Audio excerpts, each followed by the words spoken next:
Hey everybody, Goody and Johnny Mo here, bringing you another movie review for episode 47. We're going to be doing James Gunn's The Suicide Squad.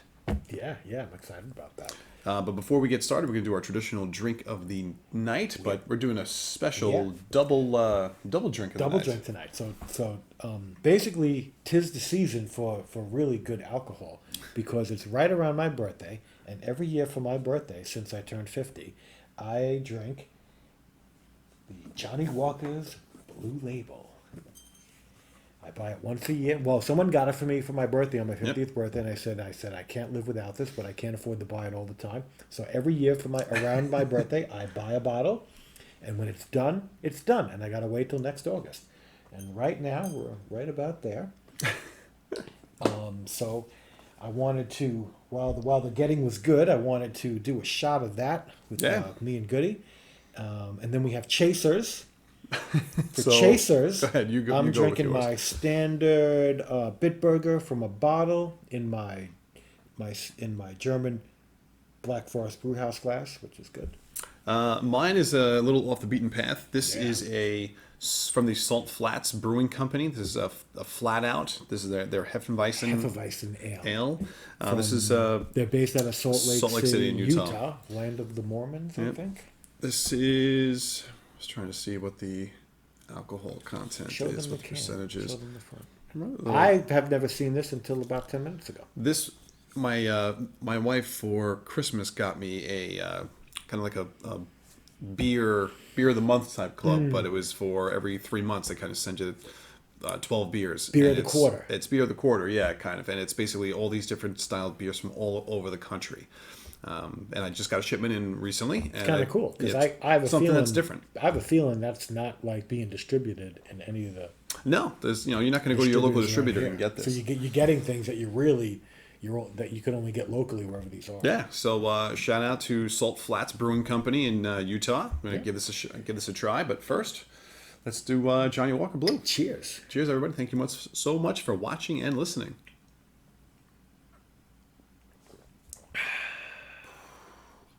And that is just so smooth and tasty. It's got that nice It's smoky, got a little smoky taste to it. little aftertaste there. Guys, It's so not cheers harsh to at all. 47. Yeah, Cheers, cheers, baby. with our beers. I hope you guys are having a drink with us. I hope so too. So, this is a second Suicide Squad film. Second Yes, Suicide because the Squad. first one was just called Suicide Squad. And now this one is The Suicide Squad. Mm-hmm. And I'll be honest with you, I don't know that that's really, piquing my interest in terms of a name difference. Like, I don't know. Like, I think they A lot could of people have. could have been confused as to like They could have done something a better. little different, rather than just the. Yeah, I agree. But it's got almost an entirely, completely new cast of characters. Yeah. Very few cross carryovers from the previous film. So for the people that aren't aware, James Gunn obviously was very well known for his first two Guardians of the Galaxy films Yeah. for the MCU, and contributed to almost like a whole new almost attitude in the MCU when Guardians of the Galaxy came out. Yeah, it was like it wasn't outright comedy, but it was kind of fresh. It broke away from the standard MCU formula. Yeah. It took chances. It was Yep. funny. It took unknowns. Yeah. Like more unknowns Great than dialogue. than the characters at the time. Most people didn't know the characters in the film when you first saw the trailer. Oh, the Like actual the original, members of the the actual Guardians. trailer. I don't think most people knew the actual members of the Guardians. Perhaps like Star Lord, and Gamora, but Maybe not, but I mean, I remember when that came out. I mean, I grew up with the original Guardians of the Galaxies from the '60s and the '70s, and I wasn't really familiar with the new team, but I knew it was a new team. Yes. And I remember looking at the members of the new team, and I'm just like, wow, man, they're just pulling people from left field. Groot, Mm-hmm. Rocket Raccoon. I'm like, all right, Star Lord, Gamora, Drax. I'm like, okay, this could be interesting, and it was. It was a pleasant surprise. the trailer when the trailer first came out, like it had this beat, this what song was that it came out to? Oh, that I don't remember, but It had just, it had like a good beat. yeah. And At the end of the went day, with it you know? it had a good soundtrack. It really went out of its way to incorporate canned music, like yeah, you know, and really real like not good. original music, but you know not original music. It was an scored original for the film, soundtrack, right? But they just pulled songs from the era that Star Lord was into, Mm-hmm. and it was it had. It was a very different type of movie, and it was very successful. And the second one was good too. So I didn't really know James Gunn was directing this. I don't think I made that connection until after. And then I was like, wow. And I remember saying to myself, I'm like, this movie had a little bit of a Guardians of the Galaxy feel to it, because I'm like, good, DC. Because Kind of needed something like the that. DC cinematic universe is just so strict and cautious, and they're so like, and I'm like, oh wow, like they opened up a little bit. And the original Suicide Squad, I think, opened up a little bit too. But this was more so. When you talk about the original Suicide Squad, that was directed by David Ayer a few years back, and that film, I enjoyed probably the first half of that film up until the point where they get to like Midtown City. Yeah. Once they get to that, the film kind of dies down for me. But the whole introduction of the characters in the beginning, I thought was fantastic. I really enjoyed that. I even enjoyed the music, like what David Ayer was doing. Mm-hmm. And then it just started to kind of go a little bit downhill for me. And in the most recent years, when you've talked about the Zack Snyder League, the Zack Snyder cut for Justice League, there is a David Ayer cut for Suicide Squad. And if you actually listen to a lot of his social media, if you follow him at all, he has said that the film that is put out is basically the studio's cut of the film. It's not his. He has a cut of his film, and it's done. It's complete 100%. So which film? His Suicide Squad film. The original. The original one, yeah. Yeah. So his Suicide Squad cut basically could get released whenever, if Warner Brothers ever decided to do it, they could put that out there and throw that up. And at this point in time, I'm like, why not? I thought Warner Brothers was very successful with Zack Snyder's Justice League cut. Mm-hmm. Why not throw David Ayer's out there? Especially because it's known and people want to see it. And there are some major differences in the end from what David Ayer says. But for him, it's kind of like, I feel like he didn't get, again, you see studio interference possibly causing more of a downfall to the film than actually uplifting it. And that's kind of a shame, especially when some of the characters were pretty well liked in that film.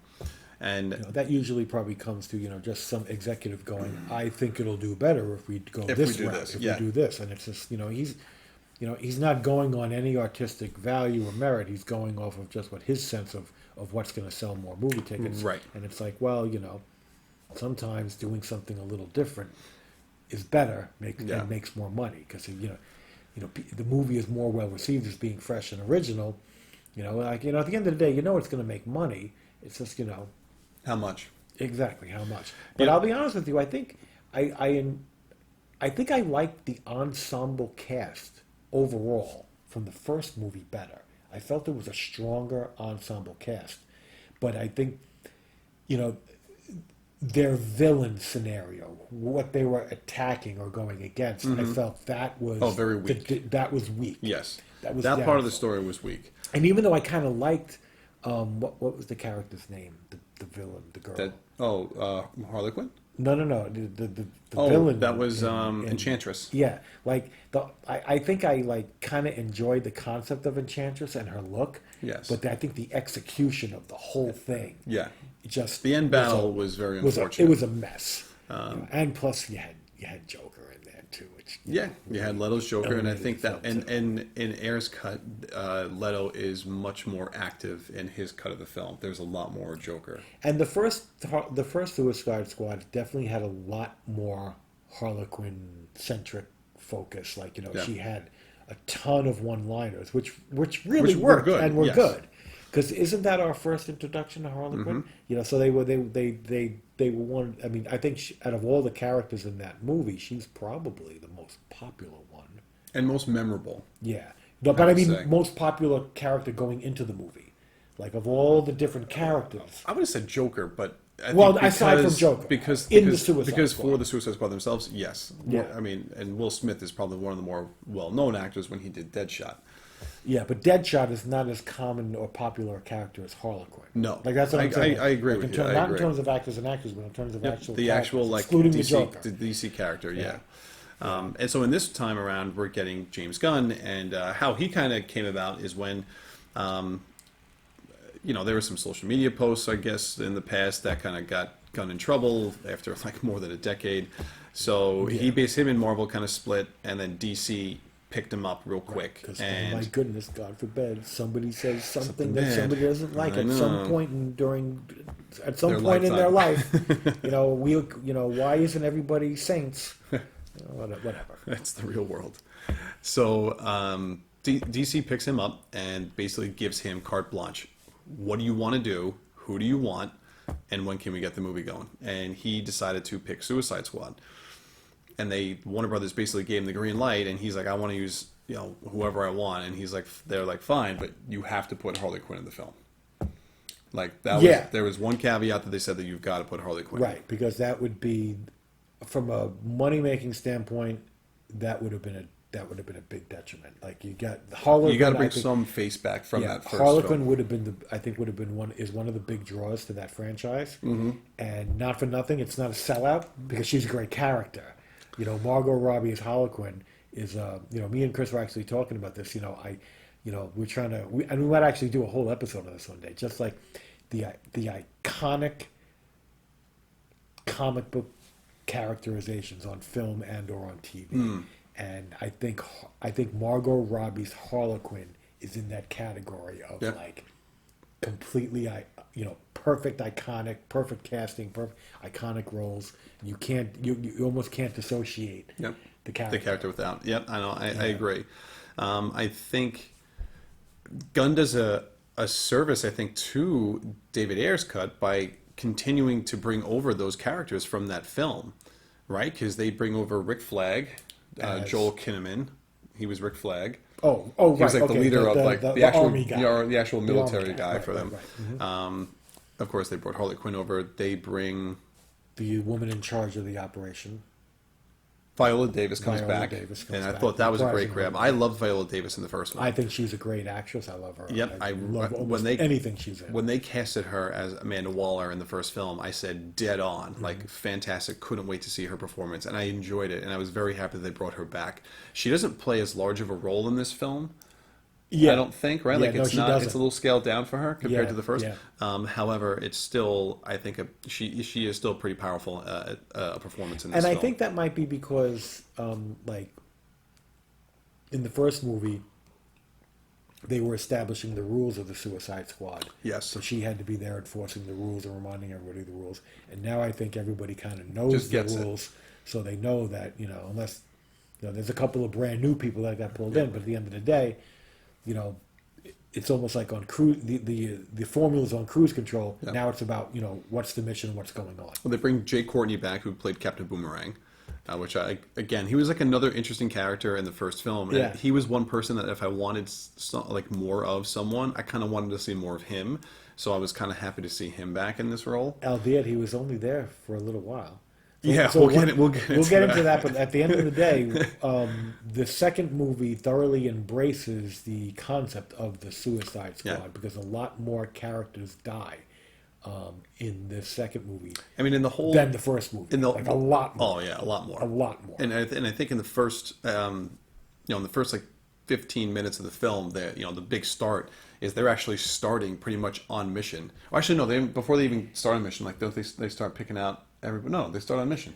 And then they flash back. They start on mission, then they flash back to the getting to the mission. Yeah, but the one cool thing is like when they go through, like getting everybody, it's kind of like they steamroll through it. Like they just kind of like they grab everybody that they need, and you see like little cameos of other people. They don't waste a lot of time doing it because there's a lot going on, and it's probably better that they spent less time on that and.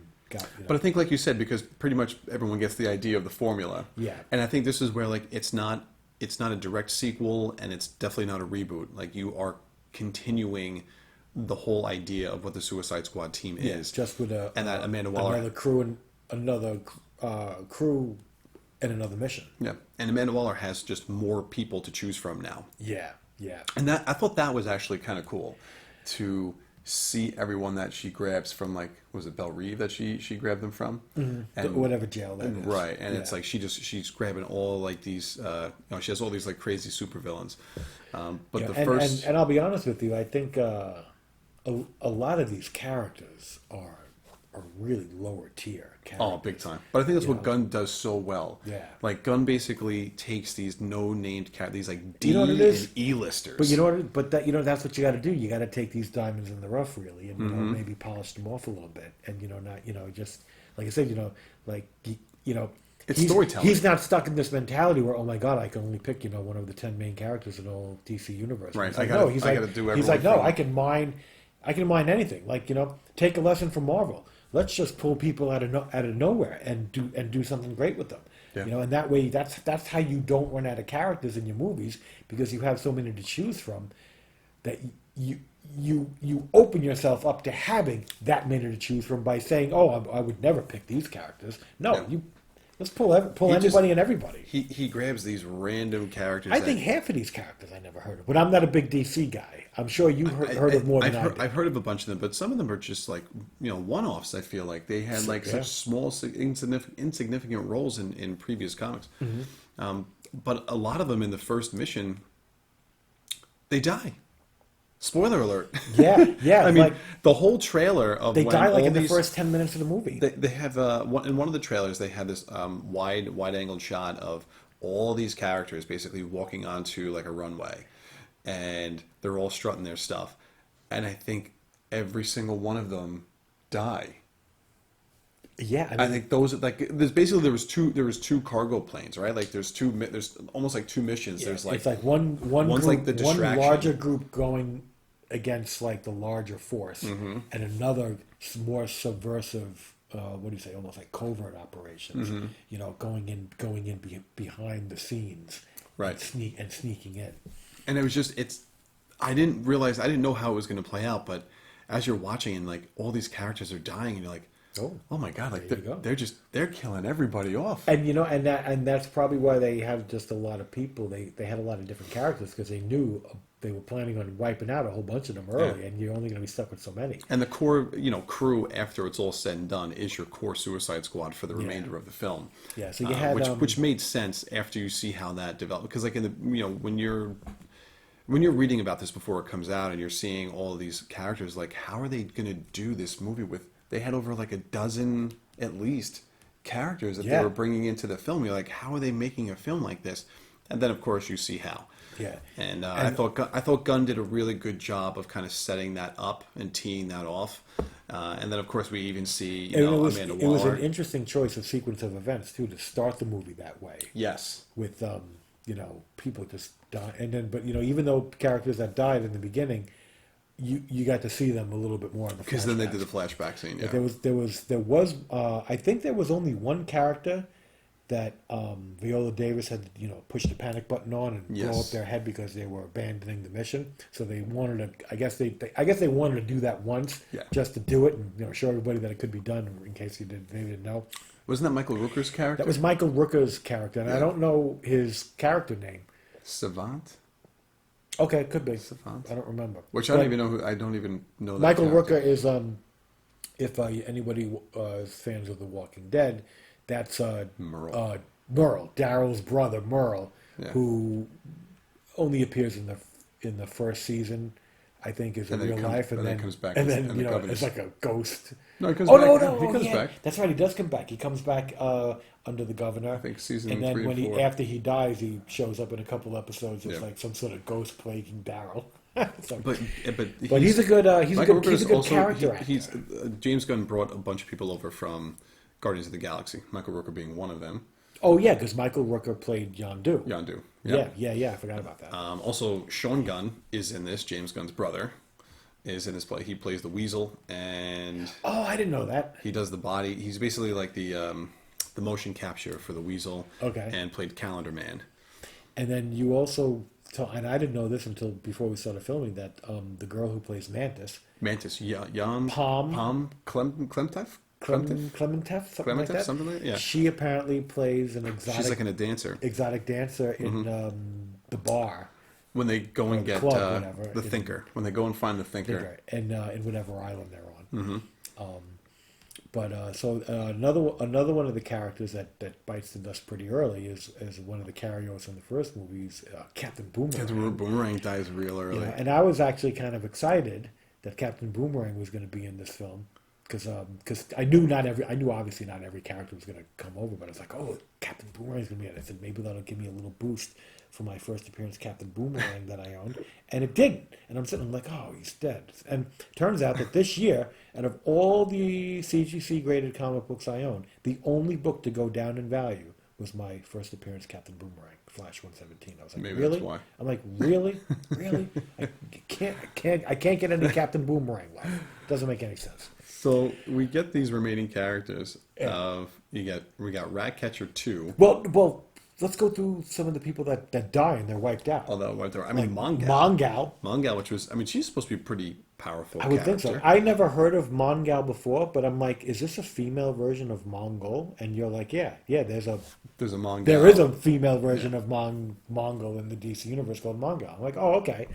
And she gets killed. Yep, she gets killed early. And then the weasel drowns, or so we thought.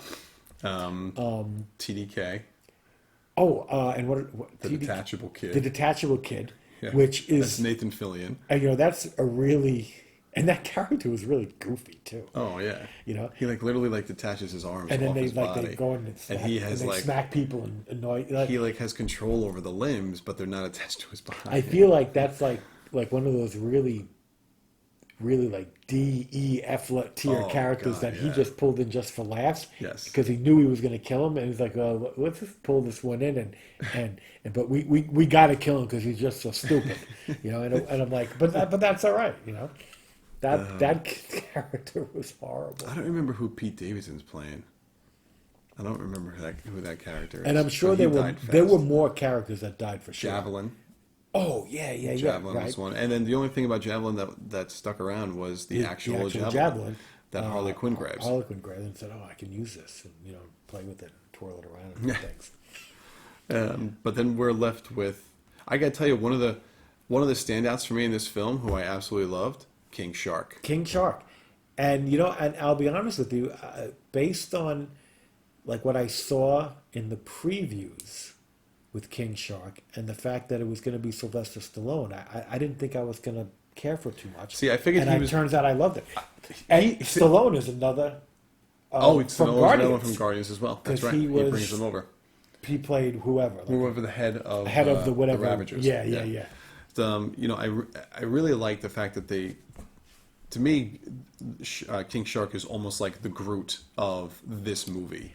And I think that's why Gunn did so well with this character. He's very inarticulate. Yeah, he's not an intelligent character, very simple-minded. Has a couple of little one-liners here and there, very, couple words, 2 to 3 words of speech. I think he might have been the comic relief of the film, more so than Harlequin. More so than Peacemaker? I thought John Cena's Peacemaker too. He had some good one-liners in there. Yeah, but I think Peacemaker's one-liners were like all interactional. Like not so much like Idris Elba. It was more like the interplay that was comedic. No, I agree with that. Whereas King Shark was just walking around saying stuff. Yep. It was pretty. But I really enjoyed him, and I'll tell you what, like I love Idris Elba, love him. I'm so glad he got into this film. Idris Elba. Idris Elba.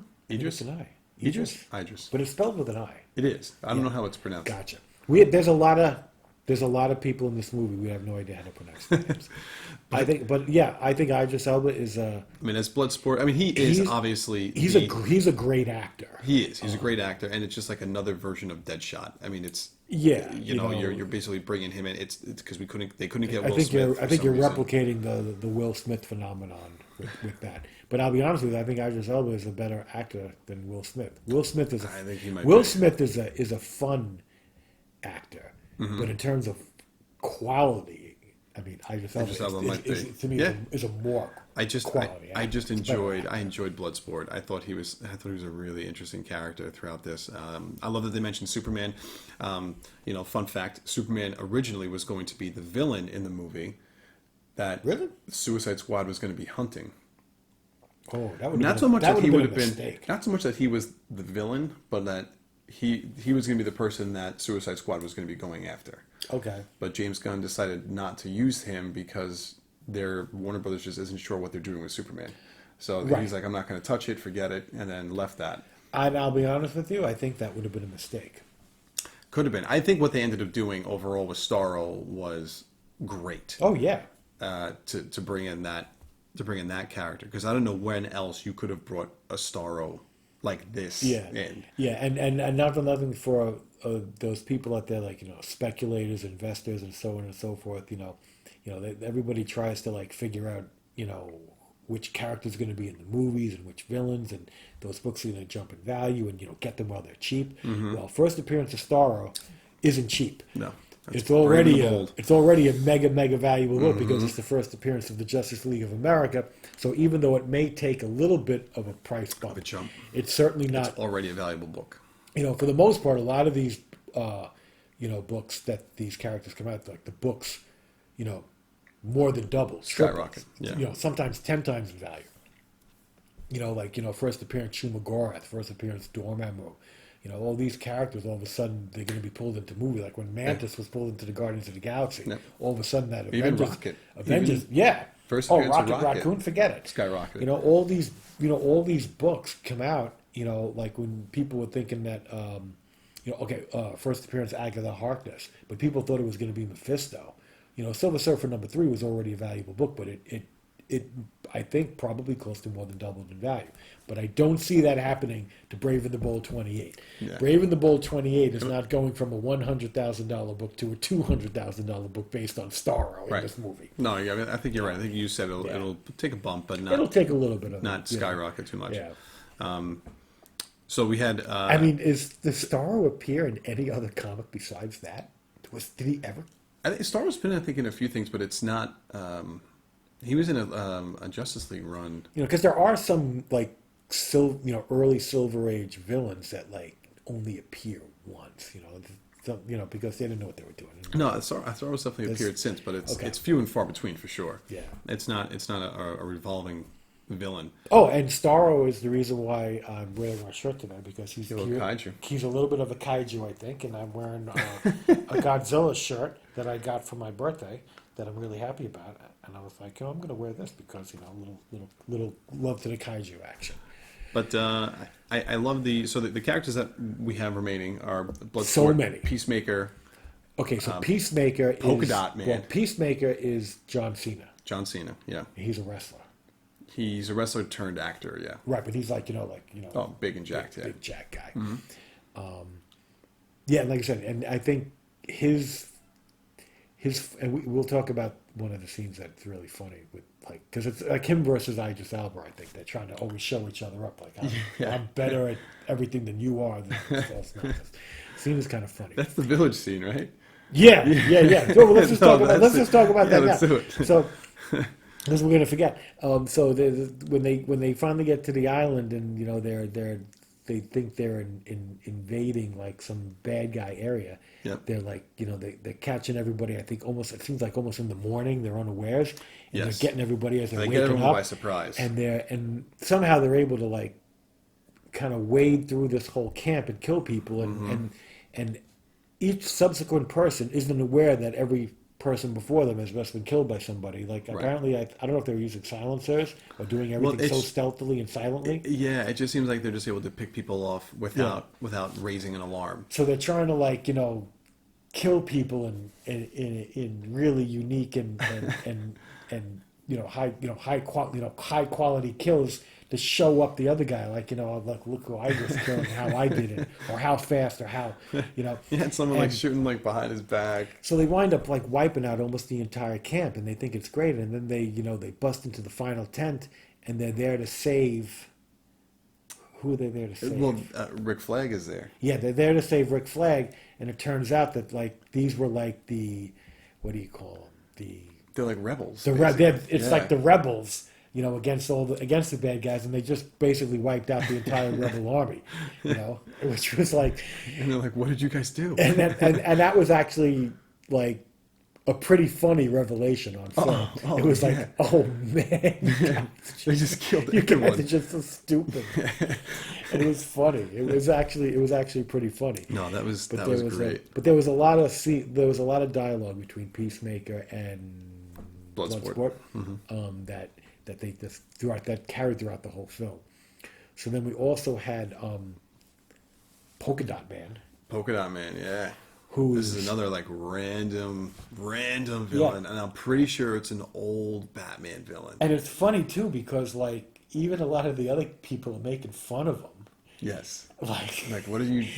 But at the end of the day, he's like he's actually pretty powerful. Like his polka dots will wipe you out, will kill you. But what was great about this is that they actually mentioned that his mother worked at Star Labs, and he was almost kind of like an experiment. So you kind of, they pull the Star Labs in, which I thought was great. A little mention there. And one of the best running jokes of the film is that Polka Dot Man, Polka Dot Man like really hates his mother. Oh my God! Yes. What she did to him, because apparently he had other siblings that they all experimented on. They all died, I think. So he really hates his mother, and basically he sees, I guess, all his enemies as his mother. Or does he see everybody? No, just his enemies. Was it enemies or was it everybody? Because at one point he saw everyone in the Suicide Squad as his mother. Yeah, unless he thinks, I hate all you people. Like, I'm only here because I have to be. But he sees a lot of characters in the film as his mother, especially ones that he's fighting. Because if he's fighting the bad guy and he sees it as his mother, he's gonna really want to kick their ass, which is really kind of funny. No, oh my God, it's so funny, and the fact that at the very end, I mean, this is a little jump far ahead, but the fact that when they fight Starro at the end, he sees his mom as a giant kaiju. Yeah, and it's freaking hysterical. Busting down buildings. Yeah. Oh my God, that was such a great shot. So that was that was actually some pretty good comic relief. Yes. And then, like I said, going back to King Shark. I almost feel like King Shark was one of the highlights in the film, almost like an emotional core. You actually become emotionally attached to King Shark and his fate. You're emotionally invested in his character, and you don't want to see him die. Yes, I agree with you. You actually kind of like him. You almost feel bad for him. He's almost like childlike. Yes. And he wants he has no, he says he has no friends. And he wants friends. At the end of the day, he just wants friends. And that's where kind of like Ratcatcher comes in and she befriends him. She's like the first one on the team to really befriend him. And I think Ratcatcher is actually Ratcatcher 2. Ratcatcher 2. Her father is the original Ratcatcher. Yeah. Ratcatcher 2 is I also think one of the she's an emotional core of the movie. She turns out to be one of my favorite characters. She gets herself involved emotionally with some of the other characters, and it makes it for more interesting interaction and dialogue. I think it makes her more real. It makes it a little bit more realistic, and it helps to really form the bond.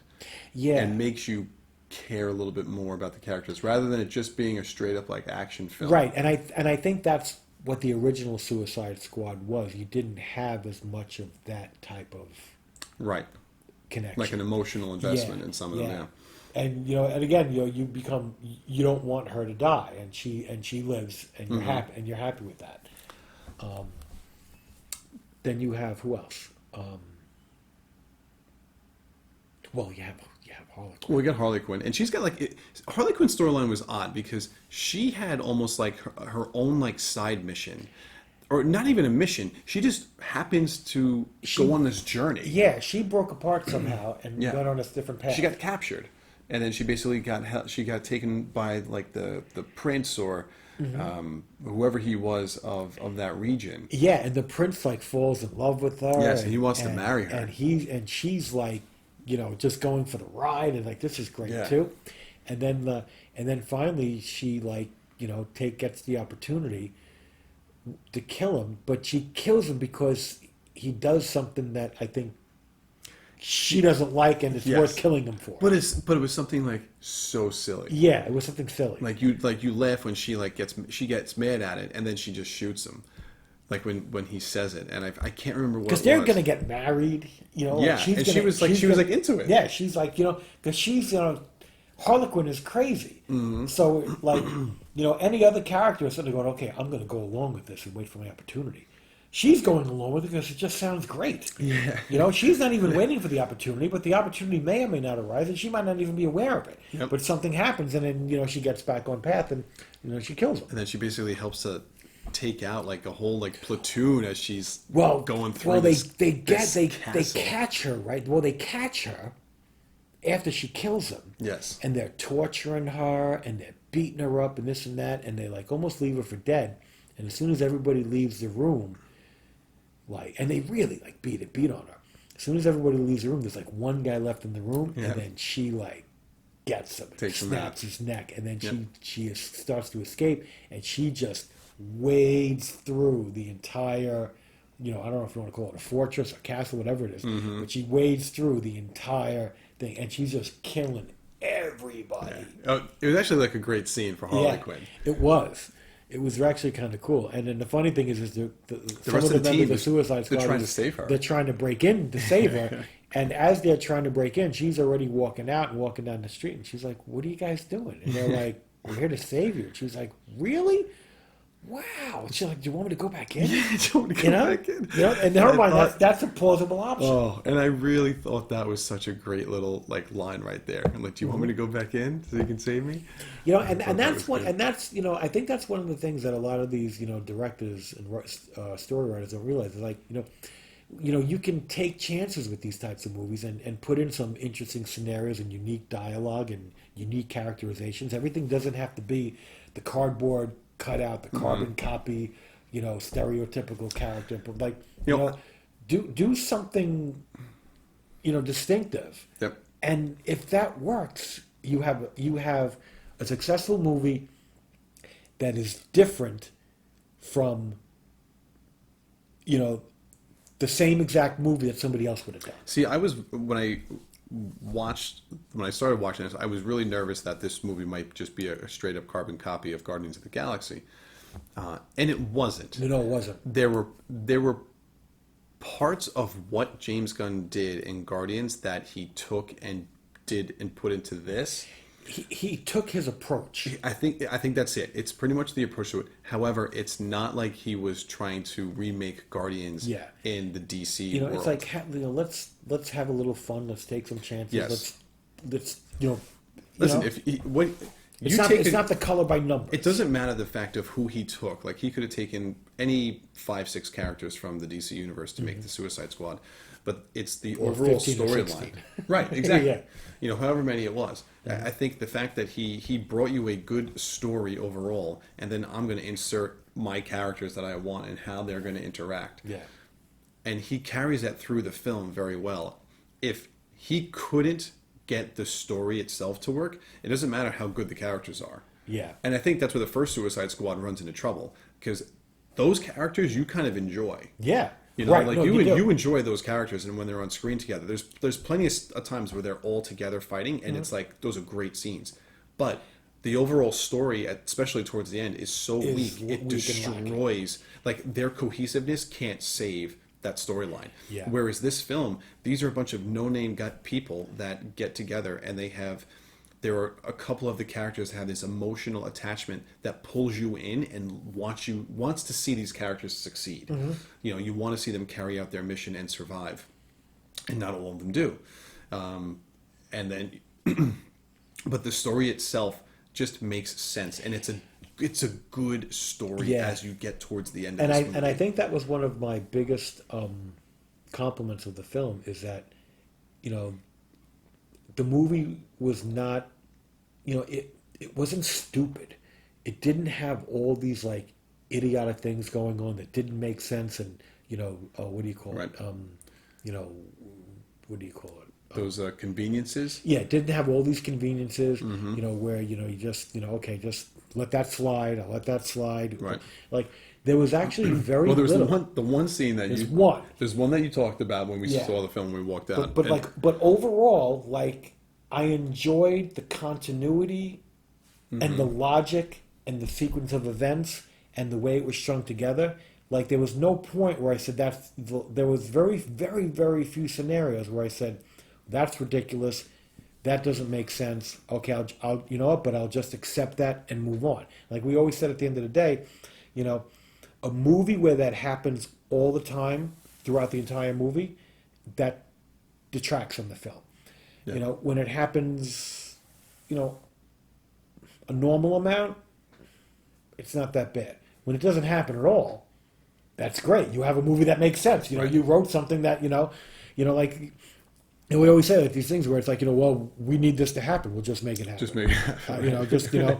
Like we talked about in the Godzilla movie, right? Yeah. Where like, all right, well, How do they get they there? need to get from one continent to another. Well, just Underground tunnel. underground tunnel. All these things where it's like, like they need the story to progress, but they haven't thought about of a logical way to do it, and they just do it, and you sit there and say, really? Like I didn't have any really moments in this movie except one.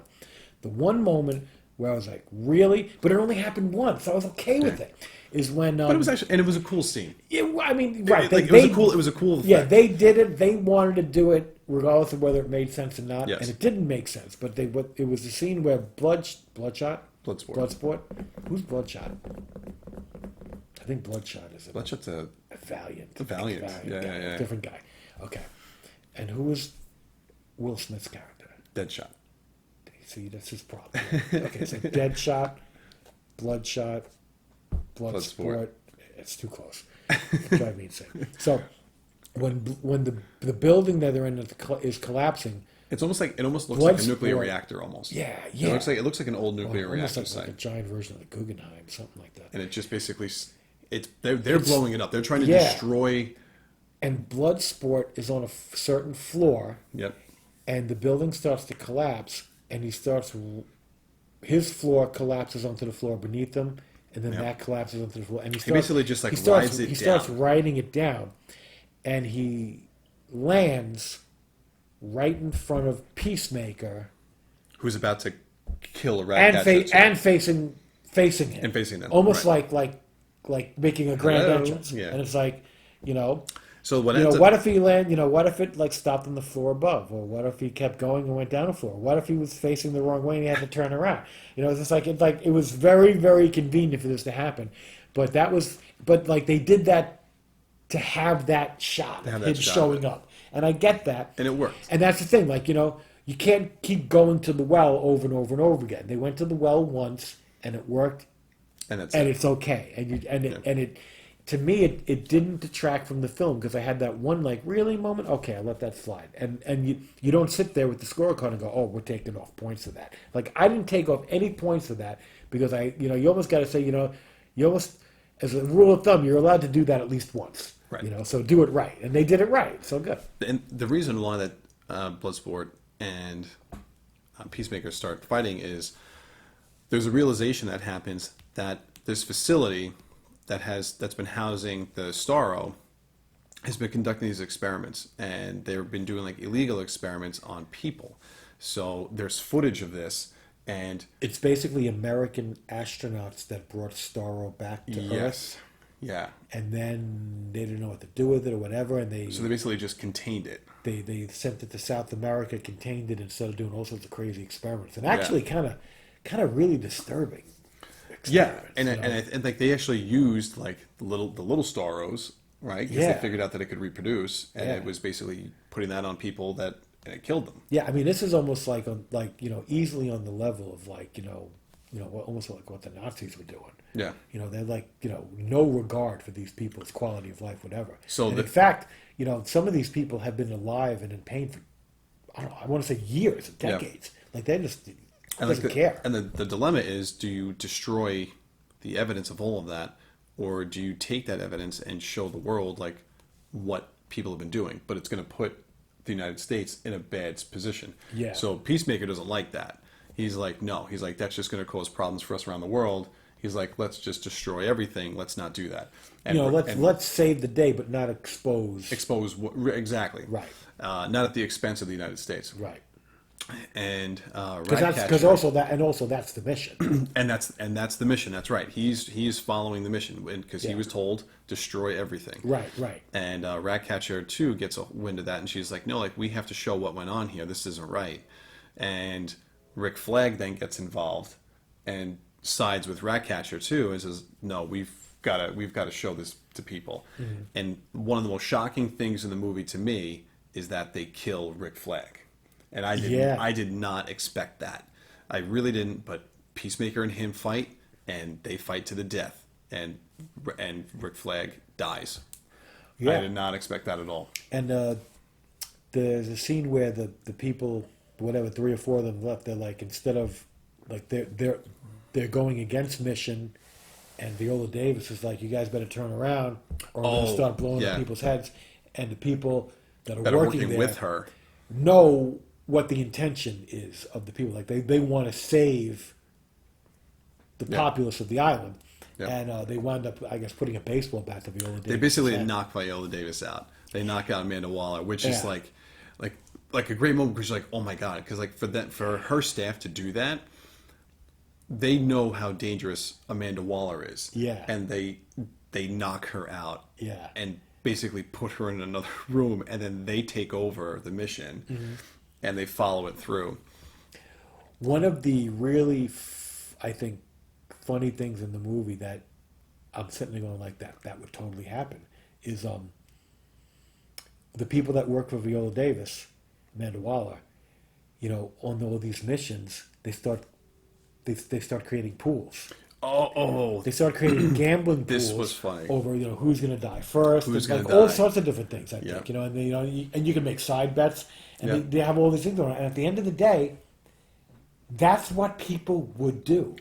Yeah. Like, even though it's life and death, who's going to die? Like, it's like, they, I don't know what's going to happen. They have over-unders, and they have, timing, and this and that. They have all sorts of bets going on. It's like, like you see some of those, like, Super Bowl pools where it's like they, they have a bet point on, the coin toss. Right. They have a bet on who's gonna the color of the Gatorade. Right. Like all this, like they just come up and they do this because apparently this is their job to be in charge of it. It's like the human mind takes over, and you start betting on things. Real money. I'm like, I think they do it thousands of dollars, but still, like, standard, $20. $20s, and you might have a good $100 in there. No, it was not a little more. It was that was well done. I thought that was pretty cool. And at the end of the day, so when we get to that point now, that convenient scene where now you've got Bloodsport and Peacemaker together. Now these two go at it, and this is like probably like the big fight scene between the two. Hero villains, if you will, that kind of go at it. And at the end of the day, it does look like Bloodsport kills Peacemaker. Until we see some after credit action. Yeah. We'll get to that. And then finally we're down to like just the last couple of heroes. We're down to Harley Quinn, Polka Dot Man, Ratcatcher 2, and Bloodsport. Yeah. And King Shark. And King Shark. King Shark makes it through. King Shark decides he's going to eat Starro. That's not going to work. So they basically find Starro in this giant vault, and it's basically he's in this huge like reactor container that, of course, blows up, and now he's released. You almost have this giant like 5-limb. Yeah. With like a giant walking on 2 starfish legs. And, two starfish and it's just destroying the city. And almost like something would be ahead, but it's all equal all around. Like it was just such a great shot. I mean, almost looked like a little kid. He almost looked like a little kid at some point, like with the buildings, like running around. And then he has these the little Starros that fly out of him and go onto people's faces, sucking on people's faces, and he just starts controlling them with mind control, and it's fantastic. And even though it's all CG, and it that a lot of those scenes are definitely like a throwback to some of the original like Japanese monster movies with the I think so. With the people running through, running away, and the monster banging the buildings down. No, it was pretty well done, and then of course the rest of the cast has to come and save the day. Now I don't know that I'm a big fan of how Starro was defeated, because at the end of the day, Starro could have taken over the whole planet. Like, he could have destroyed the planet, I think, Yeah. if he got, If he had enough. more right. Yep. If he kept getting out and used more and more Basically, of the Starros. Ratcatcher 2 just said, you know what, I'm just going to call on all the rats, and the rats are going to take him down. And apparently... But they couldn't have gotten through that until Harley went through with the javelin. Because Harley pierced the eye. Okay. And that's when the rats went in. And then, like, started eating. And started his eating away at, like, the neurons and neural connections that he It's has. like, okay, it just seemed a little, like, well, to be honest with you, like, they made it sound like, when the rats were coming, it's like, oh man, the rats are coming. And you sit there and say, that shouldn't be I look at that and said, like, who cares? That really shouldn't be a problem, a bunch of rats attacking Starro. But they were able to climb up him and get into his eye and screw around with everything. But okay. Yeah. But it was, I don't know, it was a very interesting way to, like, take Starro down. I don't know how else they really could have done it. It's not like they're going to blow him up or anything. So I feel like this was an interesting way of doing it, especially getting to the eye. And you see, like, when the javelin pierces the eye, you're like, oh, like, you almost, like, feel that. You're like, oh, God, that feels like it hurts. What did you feel about the Thinker? Is that what his name, Thinker? Yes. Thinker? Yeah, the Thinker. I almost felt, I don't know, almost a little underwhelmed with him. I thought so, too. Like, I feel like I don't know if he was underutilized or he was just maybe a little lame. Like I didn't. Yeah, I just felt like he should have been a stronger piece. Yeah, I think so. And I agree with you. I feel like he was maybe a little bit lax because listen, we talked and a little not about that he was the main villain. Right, he wasn't. Right, Starro was the main villain. But you almost feel like he was one of the scientists I think that, like, worked on this or that knew about it.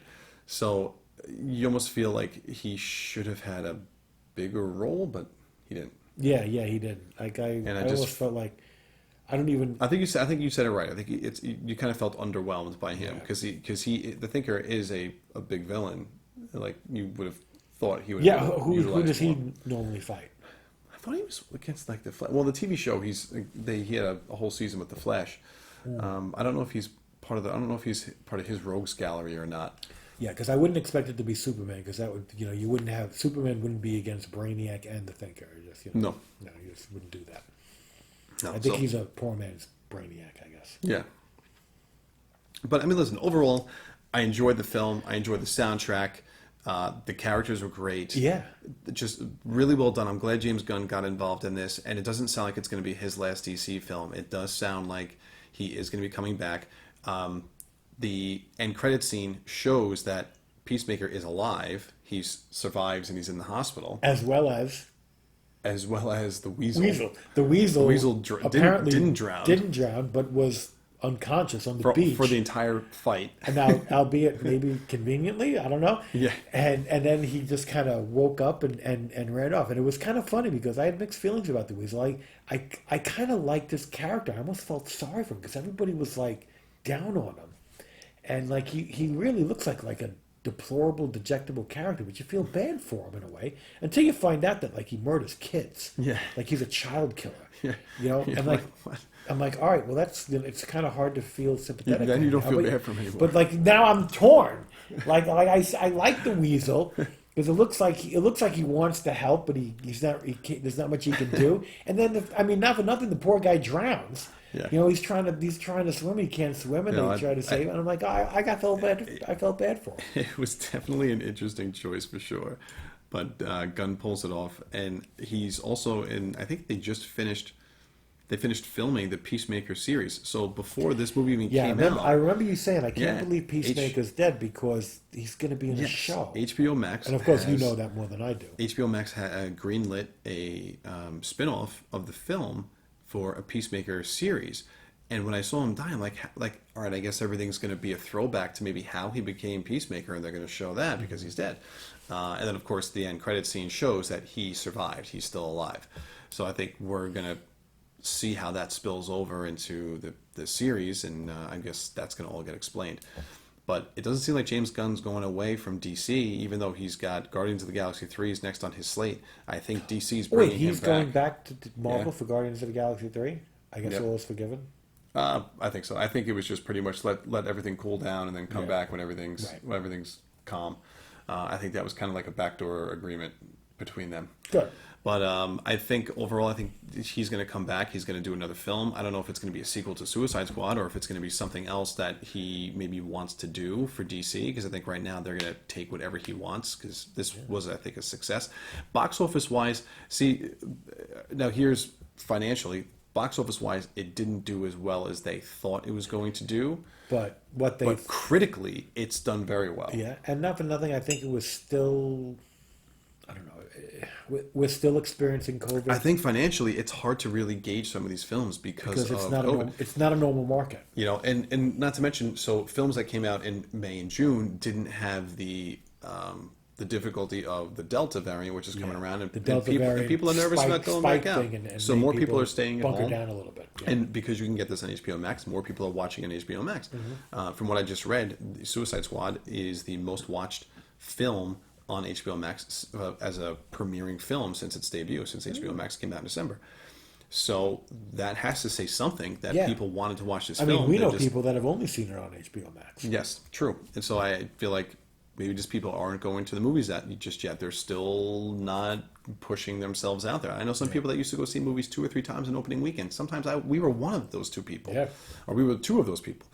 But right now, these people are not taking that chance, and we get it, we understand, and hopefully that starts to change in the coming future.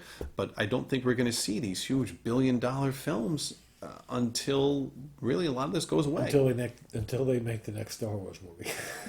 Yeah, which will defy all odds. Bring out the nerds. But you know what? So coming up, we're coming up. Shang-Chi and the Legend of the Ten Rings. Yeah. Order of the Ten Rings. And you're right. It is not the father.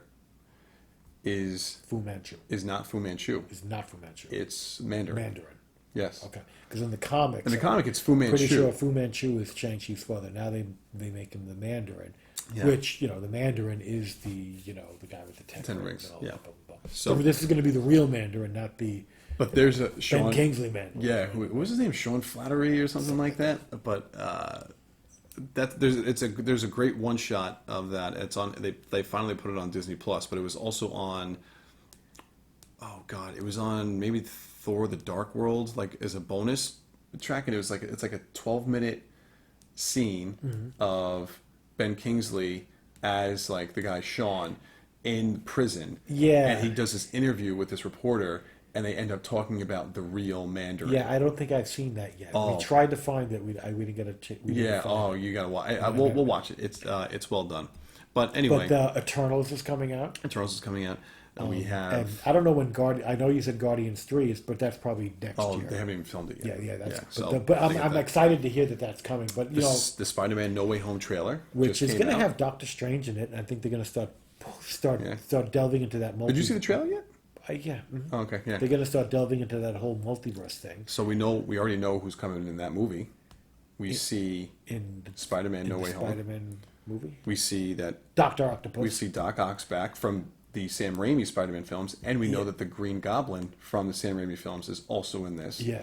So if those 2 are in it, there is a possibility that we are going to see the other Spider-Man from both Sam Raimi's film and the Andrew Garfield Spider-Man. Yep. It's all about the multiverse. Yeah, and I think that'll be really cool. I actually think that one of the Spider-Men in the trailer is either Andrew Garfield or Tobey Maguire.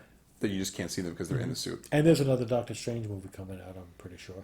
Yeah, in the something Madness.